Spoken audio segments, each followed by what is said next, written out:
السلام علیکم میرے عزیز بھائیوں، کن لوگوں سے اللہ محبت کرتا ہے اور کن لوگوں کو ناپسند کرتا ہے۔ ہم سب کی زندگی کا سب سے بڑا مقصد یہی ہونا چاہیے کہ ہمارا رب ہم سے راضی ہو جائے، لیکن سوال یہ ہے کیا ہم اللہ کے محبوب بندے ہیں یا اس کے ناراض بندوں میں سے ہیں، یا ہمارے اندر ان صفات میں سے کون سی صفات موجود ہیں۔ قرآن و حدیث اور اقوال سے معلوم کرتے ہیں۔ سب سے پہلے اللہ کن لوگوں سے محبت کرتا ہے۔ پہلے نمبر پر اللہ تعالیٰ فرماتا ہے واللہ یحب المحسنین، اور اللہ احسان کرنے والوں سے محبت کرتا ہے۔ احسان کا مطلب ہے بندہ اللہ کو دیکھ رہا ہو اور اگر نہ دیکھ سکے تو یہ یقین رکھے کہ اللہ اسے دیکھ رہا ہے۔ اللہ کی مخلوق، اللہ کے بندوں کے ساتھ احسان کرنا۔ دوسرے نمبر پر ان اللہ یحب التوابین، بے شک اللہ تعالیٰ توبہ کرنے والوں کو پسند کرتا ہے، یعنی گناہ کے بعد سچے دل سے توبہ کرے اللہ تعالیٰ اسے پسند کرتا ہے۔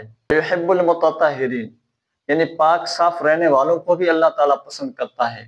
تیسرے نمبر پر واللہ یحب الصابرین، اور اللہ صبر کرنے والوں سے محبت کرتا ہے۔ مصیبت آئے، تکلیف ہو، لیکن زبان پر شکوہ نہ آئے تب اللہ کی محبت ملتی ہے۔ چوتھے نمبر پر ان اللہ یحب المتوکلین، بے شک اللہ تعالیٰ توکل کرنے والوں سے محبت کرتا ہے، یعنی جو دل سے بھروسہ کرے کہ میرا رب سب بہتر کرے گا تو اللہ تعالیٰ اس سے محبت کرتا ہے۔ پانچویں نمبر پر ہے ان اللہ یحب المقسطین، یقیناً اللہ انصاف کرنے والوں سے محبت کرتا ہے۔ انصاف صرف عدالت میں نہیں ہے بلکہ ہر تعلق میں، رشتے، دوست، کاروبار، سب میں انصاف کرنا۔ اب جانتے ہیں اللہ کن لوگوں سے ناراض ہوتا ہے۔ پہلے نمبر پر واللہ لا یحب الظالمین، اللہ ظالموں کو پسند نہیں کرتا۔ یہ یاد رکھیے گا کہ دنیا میں کبھی بھی کسی کے اوپر ظلم نہیں کرنا، چاہے ظلم زبان سے ہو یا ہاتھ سے، اللہ کی ناراضگی کا سبب بنتا ہے۔ دوسرے نمبر پر ان اللہ لا یحب الخائنین، بے شک اللہ خیانت کرنے والوں کو پسند نہیں کرتا۔ خیانت کا مطلب ہے وعدہ خلافی، دھوکہ، یہ سب اللہ کے غضب کو دعوت دیتے ہیں۔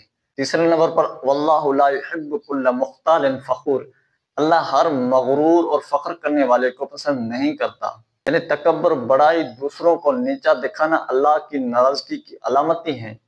چوتھے نمبر پر انہ لا یحب المسرفین، یقیناً اللہ فضول خرچی کرنے والوں کو ناپسند کرتا ہے۔ جہاں نعمت کی ناشکری ہو، فضول خرچی ہو، وہاں اللہ کی ناراضگی ہوتی ہے۔ پانچویں نمبر پر واللہ لا یحب الفساد، اللہ تعالیٰ فساد پسند نہیں کرتا۔ جھگڑے، لڑائیاں، برائی کو عام کرنا، یہ سب فساد کی علامتیں ہیں۔ حدیث شریف کا مفہوم ہے، رسول اللہ صلی اللہ علیہ وسلم نے فرمایا اللہ کو سب سے زیادہ محبوب بندہ وہ ہے جو بندوں کو سب سے زیادہ فائدہ پہنچائے۔ حضرت علی رضی اللہ تعالیٰ عنہ کا قول ہے اللہ سے ڈرو کیونکہ وہ تم سے بھی زیادہ جانتا ہے۔